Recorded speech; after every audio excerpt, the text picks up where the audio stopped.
ఆ అధికార పార్టీ నేతకు ఈసారైనా కాలం కలిసొస్తుందా? ఆయన నిరీక్షణ ఫలిస్తుందా? పదవి విషయంలో రాష్ట్ర నేతలతో తాడో పేడో తేల్చుకోవడానికి సిద్ధమైన ఆ నేతకి అవకాశం దక్కుతుందా అని చర్చ జరుగుతోంది. నిజామాబాద్ జిల్లా కాంగ్రెస్ పార్టీలో ఇప్పుడు ఇదే హాట్ టాపిక్గా మారిందట. ఇంతకీ ఎవరా నేత?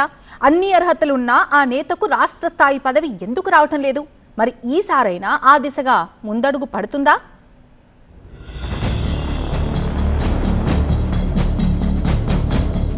ధర్మపురి సంజయ్ నిజామాబాద్ నగర మాజీ మేయర్గా డి శ్రీనివాస్ తనయుడిగా రాష్ట్ర రాజకీయాల్లో సుపరిచితుడు. తండ్రి హయాంలో కాంగ్రెస్లో ఒక వెలుగు వెలిగారు సంజయ్. అయితే రాజకీయ సమీకరణలు మారిపోవడంతో ఆయన కొన్నాళ్ల నుంచి మౌనమే వ్యూహంగా సాగుతున్నట్టు సమాచారం. గత అసెంబ్లీ ఎన్నికల సమయంలో నిజామాబాద్ అర్బన్ నుంచి కాంగ్రెస్ టికెట్ ఆశించారు. అయితే అది కాస్తా దక్కకపోవడంతో అప్పటి నుంచి కొంత స్తబ్దుగా ఉన్నారు. పార్టీలోనే కొనసాగుతున్నా అంటే ముట్టనట్టే వ్యవహరిస్తున్నారు.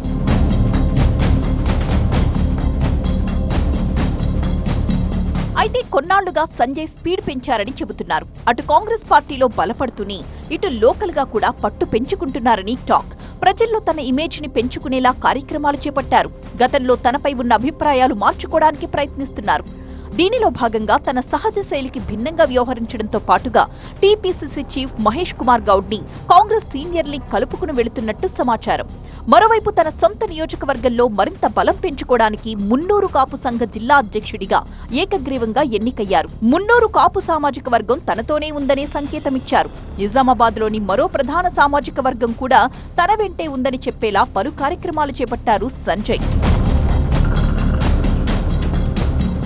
ఇవన్నీ అలా ఉంచితే గత కొన్నేళ్లుగా రాష్ట్ర స్థాయి పదవి కోసం సంజయ్ వేచి చూస్తున్నారు. గత అసెంబ్లీ ఎన్నికలతో పాటు ఆ మధ్య జరిగిన మున్సిపల్ ఎన్నికల్లోనూ కాంగ్రెస్ విజయం కోసం ఆయన తన వంతు కృషి చేశారు. తమకు ఎలాగైనా పార్టీ ప్రాధాన్యత ఇస్తుందని నిరీక్షిస్తున్నారు. తన కష్టానికి తోడు తండ్రి ఇమేజ్ కూడా తోడవడంతో పదవి కోసం ఆరాటపడుతున్నట్టు సమాచారం. కానీ అధిష్టానం మాత్రం రేపు మాపు అని ఊరిస్తూ ఉండడంతో ఆయన అసహనంతో ఉన్నారట. ఇక సంజయ్ అనుచరులైతే తమ నాయకుడికి పదవి ఇవ్వాలి అంటూ రోడ్డెక్కుతున్నారు. 2 నెలల క్రితం నగరంలో ఫ్లెక్సీలు ఏర్పాటు చేసి తమ ఆకాంక్షను అధిష్టానానికి గట్టిగానే తెలియపరిచారు. అటు సంజయ్ కూడా అసంతృప్తితో రాజీనామా చేసే యోచనలో ఉన్నట్టు ప్రచారం జరిగింది. అయితే ఆయన రాజీనామా చేయనని చెప్పినప్పటికీ తాను అసంతృప్తిగానే ఉన్నాను అనే సంకేతాలు మాత్రం ఇచ్చారు. తనకు పదవి రాకుండా కొంతమంది అడ్డుపడుతున్నారని ఆరోపిస్తున్నారు. ఈ నెలాఖరుకు రాష్ట్ర స్థాయి చైర్మన్ పదవీకాలం ముగుస్తుంది. దీంతో ఈసారైనా ఖచ్చితంగా సంజయ్కి పదవి ఇవ్వాలని అనుచరులు డిమాండ్ చేస్తున్నారు. మరి ఈసారైనా ఆయనకు అదృష్టం కలిసొస్తుందా? అధిష్టానం అవకాశం ఇస్తుందా అన్నది వేచి చూడాలంటున్నాయి లోకల్ పొలిటికల్ సర్కిల్స్.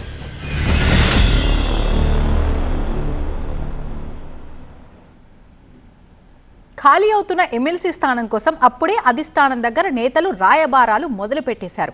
గతంలో ఇచ్చిన హామీలను టీడీపీ హైకమాండ్ చెవిలో వేసే పనిలో పడ్డారని సమాచారం. ఖాళీ అవుతున్న ఎమ్మెల్సీ స్థానంపై ఖర్చీఫ్ వేసిన నేతలు గట్టిగానే ప్రయత్నాలు చేస్తున్నట్టుగా సమాచారం. ఆ జిల్లా నుంచి ఎమ్మెల్సీ రేస్లో ఆశావహులు పెద్ద సంఖ్యలో ఉన్నారట. ఎమ్మెల్సీ రేస్లో ఈ రేస్లో చివరి వరకు నిలిచేదెవరు, గెలిచేదెవరు? ఇంతకీ ఏదా జిల్లా?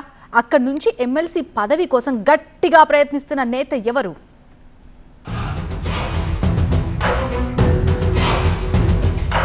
ఈ నెలాఖరుకు ఖాళీ కానున్న 2 ఎమ్మెల్సీ పోస్టులు.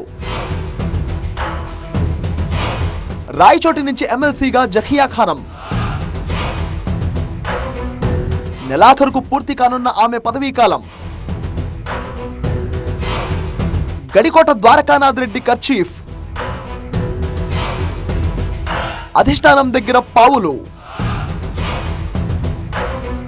అన్నమయ్య జిల్లా రాయచోటి నియోజకవర్గం నుంచి ఎమ్మెల్సీగా ఉన్న జకియా ఖానం పదవీకాలం త్వరలో పూర్తి కానుంది. ఖాళీ అవుతున్న ఆ ఎమ్మెల్సీ స్థానం కోసం అప్పుడే తెలుగు తమ్ముళ్లు తమ ప్రయత్నాలు మొదలుపెట్టేశారు. ముఖ్యంగా అదే నియోజకవర్గానికి చెందిన టీడీపీ నేత గడికోట ద్వారకానాథ్ రెడ్డి రేసులో బలంగా దూసుకుపోతున్నారట.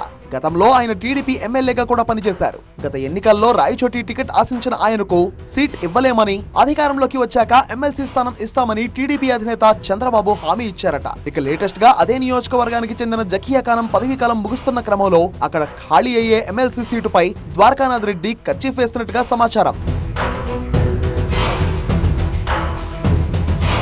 జకియా ఖానం వైసీపీ నుంచి ఎమ్మెల్సీగా ఎన్నికయ్యారు. అయితే కూటమి అధికారంలోకి రావడంతో ఆమె వైసీపీకి దూరంగా జరిగి తన పదవికి రాజీనామా చేసి బీజేపీలో చేరారు. కానీ మండలి చైర్మన్ ఆమె రాజీనామాను ఆమోదించలేదు. దీంతో తన పదవీ కాలం పూర్తయ్యే వరకు జకియా ఖానం ఎమ్మెల్సీగానే కొనసాగనున్నారు. ఈ క్రమంలో ఈ నెలాఖరు వరకు ఆమె పదవి ఖాళీ అవుతుండటంతో ఆ సీటు తనకే ఇవ్వాలని ద్వారకానాథ్ రెడ్డి ఇప్పటికే ప్రయత్నాలు షురూ చేశారు. ఎమ్మెల్సీ ఇస్తానని టీడీపీ అధిష్టానం గతంలో తనకు మాట ఇచ్చిందని అనుచరులకు చెప్తున్నారట. గత 2 ఏళ్లుగా పార్టీలో పెద్దగా యాక్టివ్ లేని ఆయన ఎమ్మెల్సీ పదవి కోసం మళ్లీ చురుగ్గా పనిచేస్తారు.